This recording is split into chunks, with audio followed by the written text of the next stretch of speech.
Itu satu persoalan demi persoalan yang kita tanya berkenaan dengan apa yang Sanusi buat dekat negeri Kedah ini. Cerita Langkawi kita geng Langkawi ni cerita. Untuk makluman tuan-tuan dan perempuan, jadi satu cerita ada dua cerita kat Langkawi. Kan tuan-tuan ingat tak? Ni saja cerita sebelum saya masuk point saya. Ada dua projek tau, yang dia banyak projek yang diumumkan di Langkawi oleh Sanusi ni, tapi ada dua yang signifikan tau. Satu, suara okey? Saya berdekat sikit lah. Satu tentang kalau tuan-tuan ingat Langkah Suka yang dia nak buat atas tanah 2,000 ekar di Langkawi.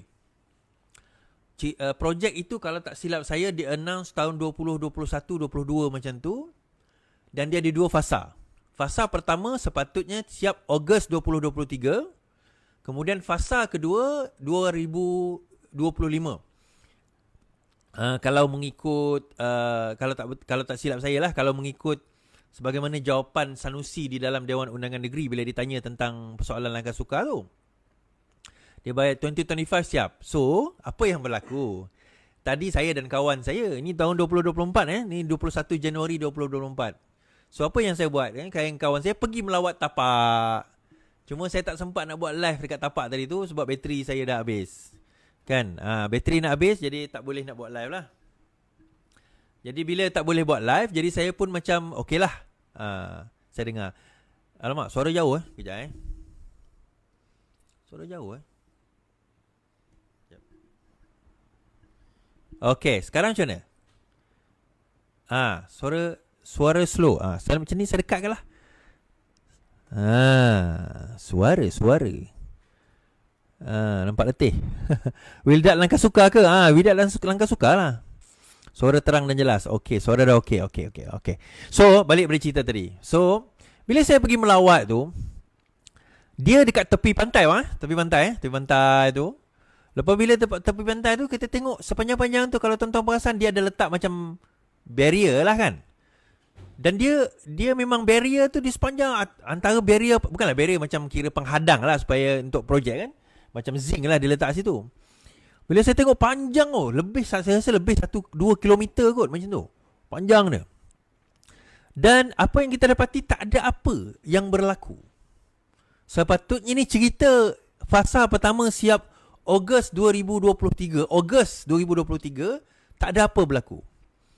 Kemudian kita pergi ke tapak projek kedua, iaitu katanya pembinaan litar litar kereta untuk kereta mewah lah, untuk nak test kereta, bukan litar lumba.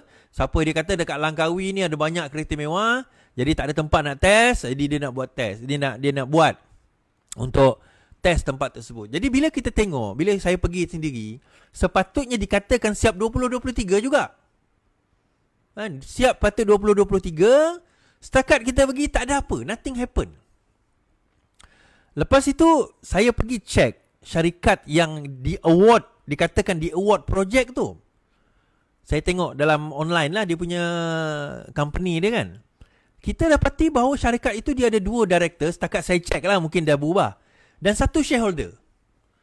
Kemudian yelah, ada satu tangkapan tentang dikatakan bekas director syarikat tu, tapi dia kata orang lain.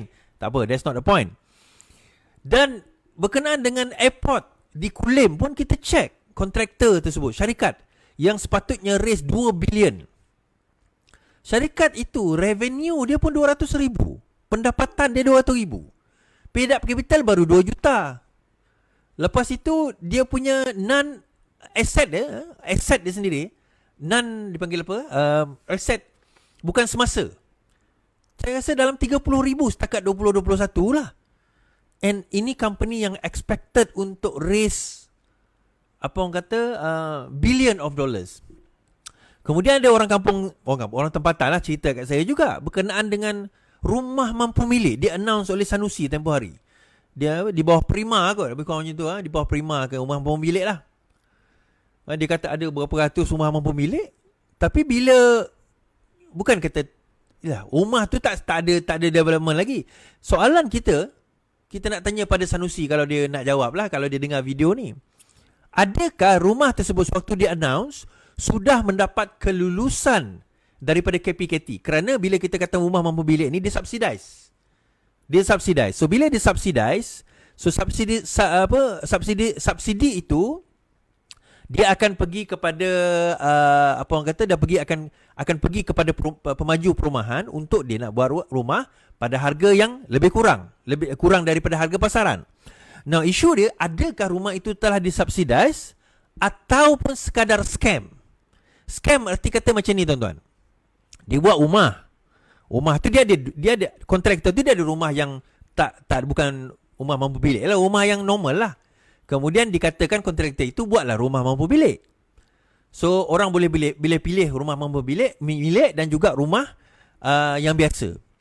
So ujungnya kita apply rumah mampu bilik, tunggu mungkin tak ada sebab tak diluluskan lagi subsidi tersebut. So itu satu persoalan demi persoalan yang kita tanya berkenaan dengan apa yang Sanusi buat dekat negeri Kedah ini. Jadi ada makluman daklaman juga tersebar beberapa minggu, dah seminggu 2 ni, tersebar mengatakan bahawa disebabkan oleh inkompetensi, ketidakmampuan Sanusi menjadi menteri besar, maka PAS dalam kira-kira usaha untuk menukar beliau. Maklumat yang kita dapat ialah dia sekarang ni, dia sepatutnya dia lebih kurang umur saya je, 40 something, 48, 49 je tu. Dia ada orang lain yang lebih layak sebenarnya, iaitu Adun daripada Kedah juga. Yang lebih layak, maksudnya daripada segi ranking seniority tu, sepatutnya dia yang jadi menteri besar. Tetapi macam mana Sanusi buat, akhirnya dia jadi menteri besar. So grup ini dah tak puas hati. So disebabkan oleh kes Sanusi, mulut keceluparan mulut dia, berkaraoke dengan perempuan tengah-tengah malam, merosakkan image PAS itu sendiri. Lepas tu announce projek yang akhirnya makan diri sendiri. Dan melihat ketidakkemampuan Sanusi ini, maka ada usaha dan juga kata-kata ataupun usaha lah untuk nak menjatuhkan Sanusi dan menggantikannya dengan pimpinan yang lain ataupun dengan wakil rakyat yang lain. Dan alasan antara yang saya sebut tadi dan juga kes rasuah KFA berkenaan dengan REE, berkenaan dengan projek-projek yang announce tapi entah tak jadi. Boleh Sanusi, tonton dengar tak ada satu video dia kata apa? Bila ditanya tentang satu projek tak jadi, dia kata apa? Projek Lita Lumba tu, dia kata apa? Saya tukang baca je. Bila orang tanya, kenapa projek Lita Lumba tak jadi? Tak siap-siap. Dia kata, mana saya tahu? Kan? Orang bagi, saya tukang baca. Tak, tuan-tuan, ini ke level menteri besar jadi kebanggaan walaupun ni? Kan? Oh, dia paling cool apa semua kan? Dia cool tu dia sampai satu peringkat boleh lah. Tapi bila sampai satu peringkat yang lain, rakyat nak tengok performance kita. Negeri Kedah sampailah sekarang ini, daripada tahun 2020 sampai sekarang ini, reserve air dia masih lagi negatif. Reserve air tu air negeri Kedah masih lagi negatif. Dan gangguan kepada bekalan air, terutama chalet-chalet, saya duduk rumah homestay ni lah kan, kepada chalet-chalet atau rumah homestay yang kecil, adalah sangat kritikal. Di hotel ni tak ada masalah, hotel-hotel mewah ni dia ada tangki untuk nak simpan. Tapi untuk rumah-rumah kecil, homestay kecil atau pendapatan kecil sebagainya, hotel-hotel murah, mereka menghadapi masalah ini. But then again, orang Kedah yang pilih kan, kita nak kata macam mana? Okay, habis cerita kat situ.